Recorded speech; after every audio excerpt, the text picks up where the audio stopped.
Well, welcome again to some of the relational tips that we've been sharing with you as counselors here at Legacy Counseling Center.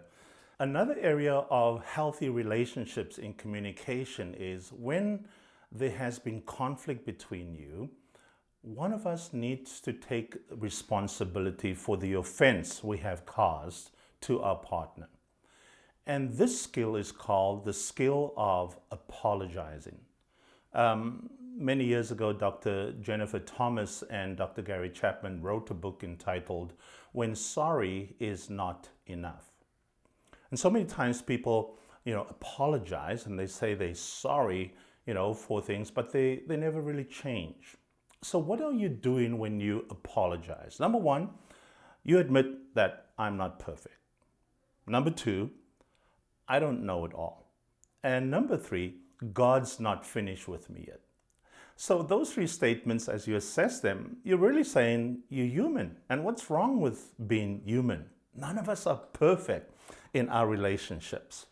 And so many people, they struggle with apologizing because of several reasons. Number one, pride.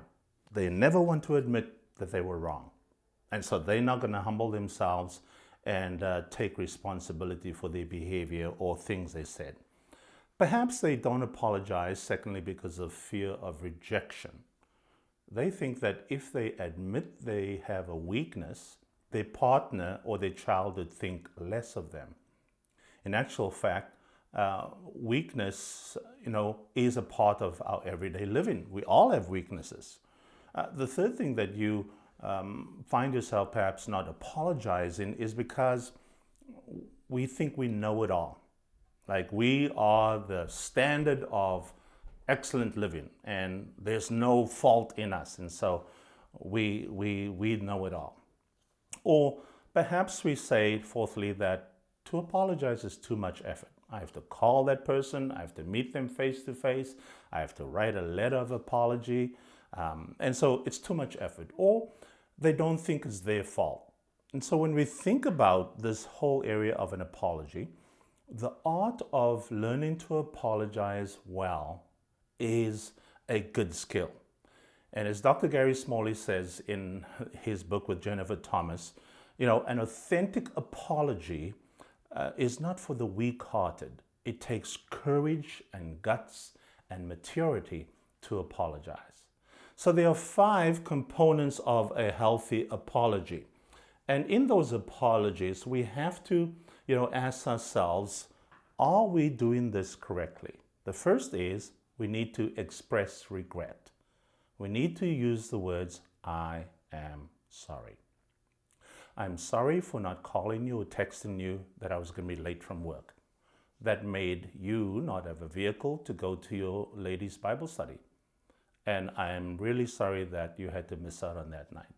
So you have to express regret. Then number 2, you need to accept responsibility. You need to use the words, I was wrong. Men, we struggle with saying those words, I was wrong. But it paves the way to restoring relationship when we can admit we were wrong. The third thing in a proper apology is offering to make restitution.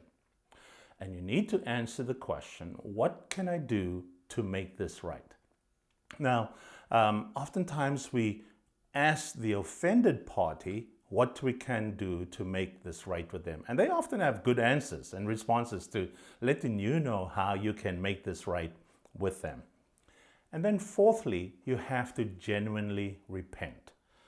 You have to say something like this, I will try not to do that again. I know this deeply hurt you and it offended you, and I will try not to do that again. Now, there are some things you're going to have to say, I will never do that again. I will never steal from you. I will never lie to you. I will not cheat about our relationship. There are some things you have to never say. But by and large, we need to express some form of genuinely repenting by saying, I'll try not to do that again. And then fifthly, they say in their book, you must request forgiveness. Genuinely request forgiveness. Will you please forgive me?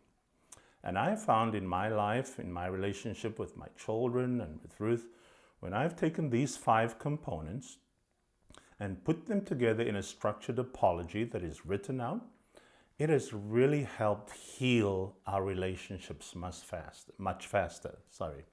So when you put your apology together, don't let it be a flippant one. Put some time and effort and thought and craft that apology in a healthy way, and your relationships will be so much healthier.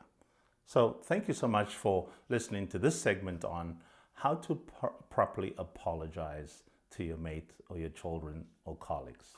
God bless you.